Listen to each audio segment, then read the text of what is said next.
কি হদে ইউন সরন্দরা হদে কি করো তুমি সরন্দরা হলো কি করো ঘর সুরতে ও দেখেই চিনতে পারছেন নিশ্চয়ই খুবই পরিচিত এবং দৈনন্দিন জীবনে প্রয়োজনীয় একটি উদ্ভিদ এটি।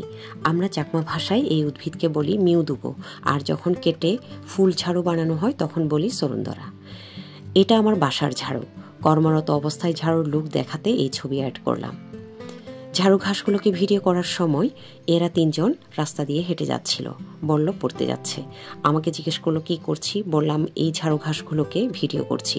জিজ্ঞেস করলাম তোমরা এগুলোকে কি বলো, সে বলল সরন্দরা। এগুলো দিয়ে তারা ঘর ঝাড়ু দেয়। বললাম তোমরা দাঁড়াও, ছবি তুলে দেই। ঝাড়ু ফুল ধরে পোজ দিল ছবি ওঠার জন্য। তাদের স্বতঃস্ফূর্ততা দেখে ভালো লাগলো, তাই স্মৃতিতে রেখে দিলাম। আসলে এই ঝাড়ু ঘাস ফুলের প্রধান কাজই হলো ঘর ঝাড়ু দেয়া। এটা ছাড়াও আরেকটি সেক্টরে এর দারুণ কদর রয়েছে, কিন্তু জাদুটোনা বা তান্ত্রিক সেক্টরে এর বহুল এবং নানারূপ ব্যবহার দেখা যায়। এই উদ্ভিদের বাংলা নাম ঝাড়ু ঘাস বা ফুল ঝাড়ু ঘাস। ঝাড়ু ঘাসের ইংলিশ নাম হলো টাইগার গ্রাস, নেপালিস ব্রুম গ্রাস। এর বৈজ্ঞানিক নাম থাইসানোলিনা ল্যাটিফোলিয়া। পরিবার পোয়েসি। এই উদ্ভিদ এরকম খাড়া পাহাড়, নদীর বালুময় তীর, স্যাঁতস্যাঁতে খাড়া নদীর তীরে জন্মে থাকে। উদ্ভিদের শীর্ষে একটি দণ্ডে বড় বড় শাখান্বিত গুচ্ছে অতি ক্ষুদ্র ক্ষুদ্র ফুল ফোটে।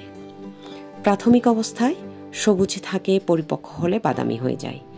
পুষ্পমঞ্জুরি, ক্ষুদ্র স্পাইকলেট, এমনকি ধানের চেয়েও সংক্ষিপ্ত।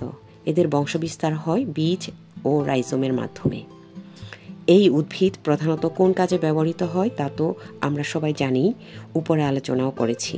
এছাড়া বাঁশ পাতার মতো দেখতে এর পাতা দিয়ে খাবার মুড়িয়ে রান্না করা হয়।